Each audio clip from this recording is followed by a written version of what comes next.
take a look at the sentence and try to say the same thing in a more advanced way. Then, write your answer in the comments below so that I can see it and tell you if it works. Now, let's look at one way you can do that. Many people know about the situation. Many people are aware of the situation. There's nothing wrong with the first sentence. It's grammatically correct and it makes sense. However, what I'd like to teach you in this class is how to express yourself in a more professional and formal way. That doesn't mean that every sentence you write should sound advanced. In fact, to succeed in TOEFL writing, you should alternate simpler words with more sophisticated ones. This will ensure that your text is still understandable, while also helping you demonstrate your writing proficiency. But in order to use these more sophisticated words from time to time, you need to know them. And this is exactly what we'll be doing today. So welcome to the Boost Your Writing series, episode 2. If you haven't watched the first episode, feel free to check it out here, or go to the Boost Your Writing playlist, where I'll be adding all the videos on this topic. Now, let's come back to our two sentences. Instead of saying know about, I said many people are aware of the situation. So remember, know about equals be aware of. The next time you want to say that somebody knows about something or needs to know about something, you can use this phrase. For example, in my Write for an Academic Discussion task, I can write, many people are aware of the conflicts within the country. They know about the conflicts. Parents need to be aware of the risks children may face online. They need to know about the risks. So the phrase to be aware of something means that you know something exists. There's also a similar phrase, to become aware of something. It means that you start to realize or understand something. Usually, if you don't know some information, you first become aware of it, and then you are aware of it. In other words, you first begin to realize something, and then you know it. For example, if I say, people should become more aware of the potential negative consequences of AI, I mean that they need to realize that even though AI helps us in many ways, it can also negatively affect our lives. Not many people are aware of that now. However, they might become aware of it after some time. So the next time you are writing a Write for an Academic Discussion essay, you can use this phrase not only when talking about AI, but also when discussing anything you believe people need to know about or already know about. Let's look at one more sentence. Governments should try to make more people aware of online security issues. This sentence already uses our new phrase, aware of, but it says make more people aware of some problems. How can you rewrite it to make it more concise and more direct? You can write, governments should try to raise public awareness of online security issues. Again, there is nothing wrong with the first sentence. What I'm giving you here is an alternative. You might be thinking right now, why do I need all these alternatives? I can simply remember one phrase and use it all the time. Well, the thing is that very often when you need to explain something, you may have to repeat similar ideas. And if you do not want to lose points for repetition, you need to know a few alternative ways to say the same thing. So let's write this down. Make people aware of, raise awareness of, or even more precisely, raise the public awareness of. Make the public aware of, raise public awareness of. Awareness means knowing that something exists, or understanding that it is important. You can raise awareness of a serious issue, a social problem, or an important cause. For example, people often try to raise awareness of breast cancer, climate change, mental health problems, or online safety. The phrase raise public awareness is very natural, and you'll often see it in academic articles and the news. The phrase raise awareness, without the word public, is also extremely common. In some situations, it can even sound more natural than raise public awareness, especially when the topic is not political or social on a national level. Let's look at a few examples. Schools should try to raise awareness of mental health issues. They should make more people aware of this problem. The documentary was created to raise public awareness of animal extinction. The director wanted more people to learn about animal extinction. Public campaigns can help raise awareness of the dangers of distracted driving. So we know that some people are not very careful when they drive. This is called distracted driving.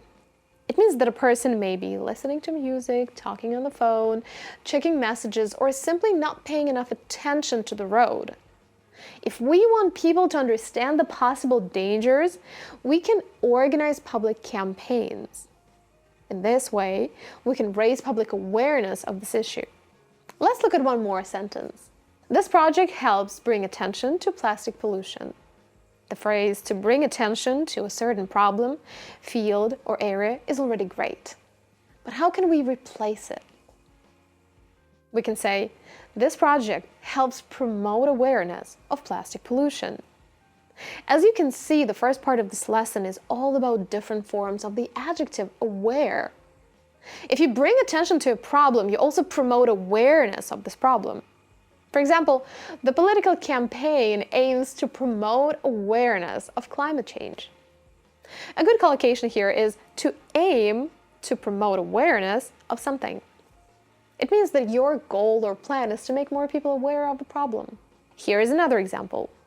Educational programs aim to promote awareness of healthy eating habits. But again, you can also use the phrase "bring attention to" in your writing. For example, the exhibition was designed to bring attention to the problem of water waste.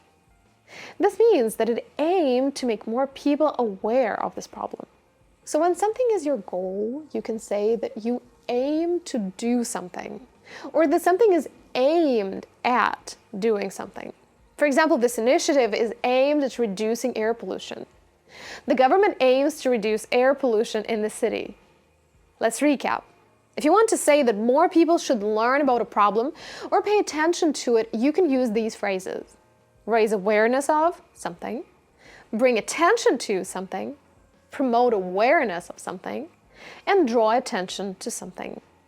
Keep these phrases in a special writing list and review them every time you write an essay. Little by little, you'll see how these words become part of your active vocabulary. If your TOEFL test is coming up and you feel that you don't know enough words to handle the writing section, or maybe you don't know how to organize your ideas quickly, or which writing templates to use, you can find all this information in the Get 5 or Above on TOEFL course by clicking the link below. I created this course for people who are taking their test soon and who don't want to study everything, but only the things they truly need. For example, the course includes 2 lectures on essential writing vocabulary and 3 lectures on speaking vocabulary. In these lectures, I explain only the words you really need to boost your writing and speaking scores. I mean, of course, any word can be helpful, but the idea is that if your time is limited, you should prioritize the most useful and versatile words first, the ones you can use in almost any speaking response or essay. And most importantly, as you watch the lectures, you'll already be expanding your vocabulary immensely. That's because we do not just study tips and tricks for each section. We actually practice them together, and at the same time, I teach you all the necessary words. You'll also get access to the free practice platform where you can have your speaking and writing corrected by AI, or by me if you choose the Pro package. You'll also receive a 5% discount on the TOEFL test, since we're official TOEFL partners. If you want to become part of our TOEFL community, click the link below, and I'll see you in the first class. We're now moving on to sentence 4. Using AI too much can negatively affect people's thinking skills. Try to change it yourself first. Now, if you watched the previous episode, you already know the phrase adversely affect. So you could have written, using AI too much can adversely affect people's thinking skills. However, another phrase that has a similar meaning is to put a strain on something. Write this down. Negatively affect, adversely affect, put a strain on. Put a strain on something means to create pressure, difficulty, or stress for something. Simply put, it means to negatively affect something. For example, too much screen time can put a strain on children's attention span. Working long hours can put a strain on people's mental health. So we get the new sentence. Constant exposure to AI can put a strain on individuals' cognitive skills.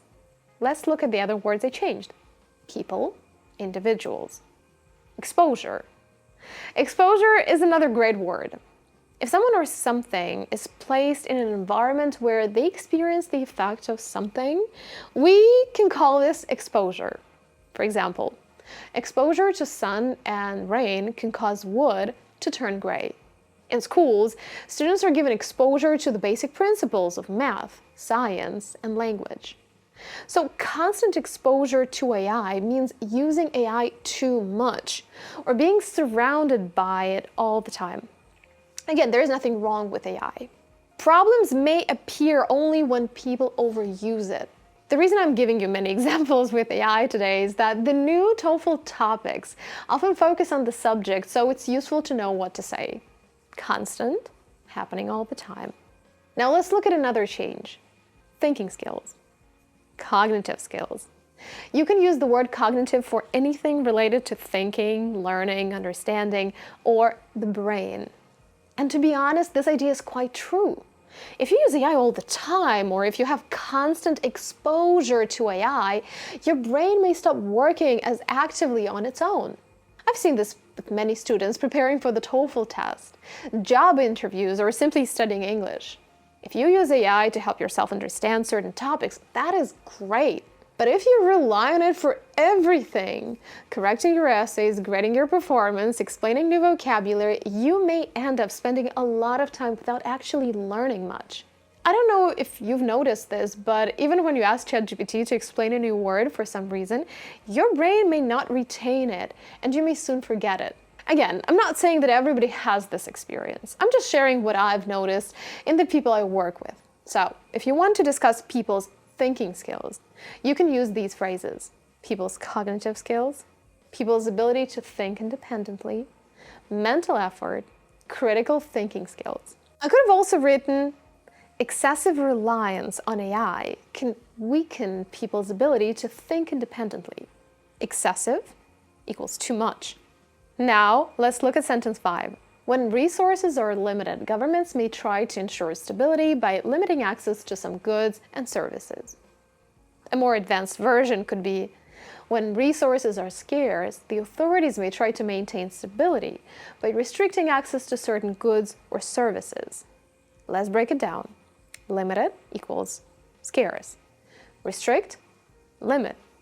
Some, certain. For example, limit the number of household appliances equals restrict the number of household appliances. The phrase resources are scarce sounds a bit more formal and precise than resources are limited. We also have another synonym line: governments, the authorities, officials. But be careful with these words. They are related, but they're not always interchangeable. Governments are the official systems that run countries. For example, this may include the president, ministers, and other branches of power. The authorities are people or organizations that have official power. Officials are individual people who have official positions. So in our sentence, the word the authorities works well because we're talking about people or organizations that have the power to control access to goods and services. 6. Doctors usually tell their patients not to smoke. Doctors usually advise their patients against smoking. You can also say doctors strongly advise their patients to avoid smoking. If you tell somebody not to do something, it means you advise them against doing it, or advise them to avoid doing it. For example, doctors advise against smoking. Doctors advise patients to avoid smoking. Remember, advise against plus verb plus ing. Advise somebody to avoid plus verb ing. You can also write doctors strongly advise people not to smoke, or doctors warn patients about the risks of smoking. Now let's do a small drill. Change this sentence using all 4 phrases we just learned.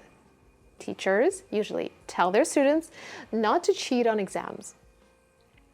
You'll get: teachers strongly advise their students against cheating on exams. Teachers advise students to avoid cheating on exams. Teachers strongly advise students not to cheat on exams. And teachers warn students about the risks of cheating on exams. 7. The last sentence is: people are encouraged not to use the internet too much. We can use the phrase we've just studied and write, people are advised to avoid excessive internet use. Again, we can see the word excessive, which we've already talked about. Now, another option would be, people are discouraged from using the internet excessively. Excessively means too much, but it sounds a bit more formal. Remember, we don't say discourage somebody to do something. The correct structure is discourage somebody from doing something. For example, you can write, nothing could discourage her from achieving her goals. Strict laws may discourage people from driving under the influence. High prices may discourage people from buying luxury goods. Parents should discourage their children from spending too much time online. Let's recap. Encourage somebody not to do something. Discourage somebody from doing something. And you can also use advise against doing something or advise somebody to avoid doing something. So we can say, people are encouraged not to use the internet too much. People are discouraged from using the internet excessively. People are advised against excessive internet use. And people are advised to avoid excessive internet use.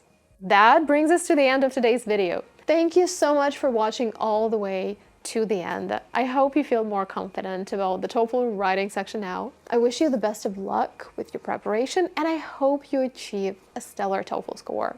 Let me know if you'd like to see more videos like this, and don't forget to subscribe for more TOEFL related content. See you in the next video. Bye!